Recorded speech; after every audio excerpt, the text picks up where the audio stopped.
ناظرین یہ بچی آپ کے سامنے اذان کے بعد کی دعا پڑھانے والی ہے. اگر اس نے پڑھا دی یہ دعا انعام پائے گی. چل بیٹا.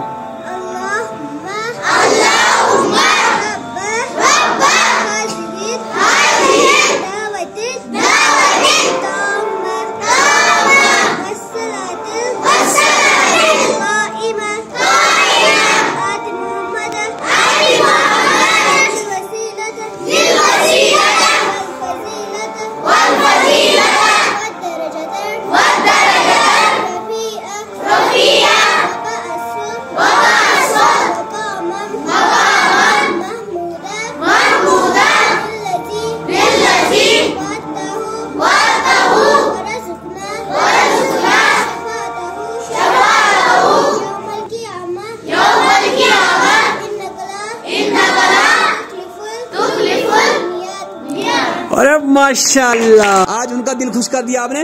تو یہ ریاض صاحب ان کو 50 روپے.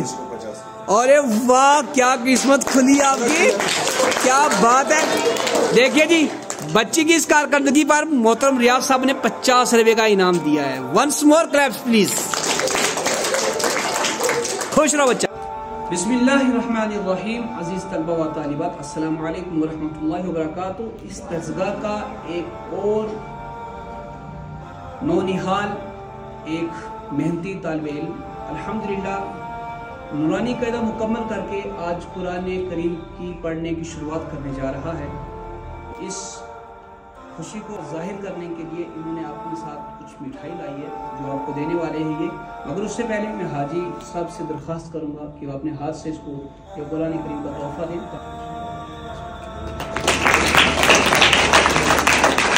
اور اس میں آپ کے لیے اس کا نام مصدق منظور ہے. بہت محنت کی ہے ماشاءاللہ. پہلے جب سے آیا تب سے محنت کر رہا ہے اور آئندہ بھی انشاءاللہ محنت کرتا رہے گا. ہم سب کی اس کے لیے دعا ہے کہ اللہ تعالیٰ اس کو حافظ قرآن بنائے. اور سب سے اہم چیز حافظ قرآن کے ساتھ ساتھ اللہ تبارک و تعالیٰ آپ تمام طلبہ کو تربیت والا صحیح بہترین مسلمان بنائے. اصل میں قرآن پڑھنے کا مقصد ہی یہی ہے. قرآن جو ہم پڑھ رہے ہیں نا بچے, اس کا صرف اور صرف مقصد یہ ہے کہ ہم بہترین انسان بن جائیں, اللہ کے اطاعت کرنے والے, حکم ماننے والے اور خدمت خلق کا جذبہ ہمارے اندر پیدا ہو جائے. ہم ایک دوسرے سے محبت کرنے والے بنے, ایک دوسرے کا سہارا بنے. اصل میں قرآن کی تعلیم یہی ہے, اس لیے ہم قرآن کو پڑھ رہے ہیں. قرآن کوئی دنیا کو دکھانے کے لیے نہیں پڑھا جاتا ہے. جب قرآن انسان دیکھ کر پڑھنے لگتا ہے تو حفظ کرتا ہے. حفظ کرنے کے بعد اس کو سمجھنے کی کوشش کرتا ہے, اس کے معنی مفہوم کو اپنے اندر سماتا ہے. قرآن کا درس ہی یہی ہے کہ آپ اس میں اتفاق, آپ اس میں اتحاد, محبت, بھائی چارگی کا فروغ دیا جائے.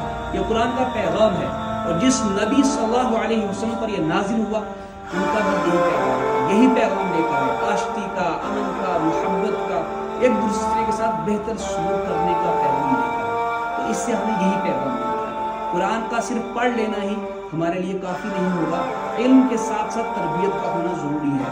آپ کا علم جیسی آپ کی تربیت ہوگی ویسا ہی آپ کا علم اس کا دوسروں کے سامنے اظہار کرے گا. مثلا اگر کوئی انسان علم سیکھ رہا ہے مگر تربیت اچھی نہیں ہے, علم ہونے کے باوجود ہی بداخلاقی کرتا ہے, ماں باپ کو تکلیف پہنچاتا ہے, بات نہیں مانتا ہے, تو سمجھ لو اس نے علم تو حاصل کیا ہے مگر وہ علم عمل کی شکل میں نہیں آیا, فن کی شکل میں آ گیا.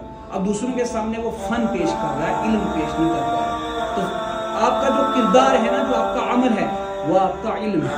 اِلَّا الَّذِينَ آمَنُوا وَعَمِلُوا الصَّالِحَاتِ. علم حاصل کرنے کے بعد سب سے اہم چیز ہے عمل بیٹا. وہ ایک ہی صورت میں ہوگا جب ہم انشاءاللہ تعالیٰ یہ ارادہ کر دیں گے کہ ہم انشاءاللہ قرآن کے تحت, احادیث کے تحت زندگی گزارنے کی کوشش کریں گے. ونس مور اس کے لیے کلیپس کیجیے آپ.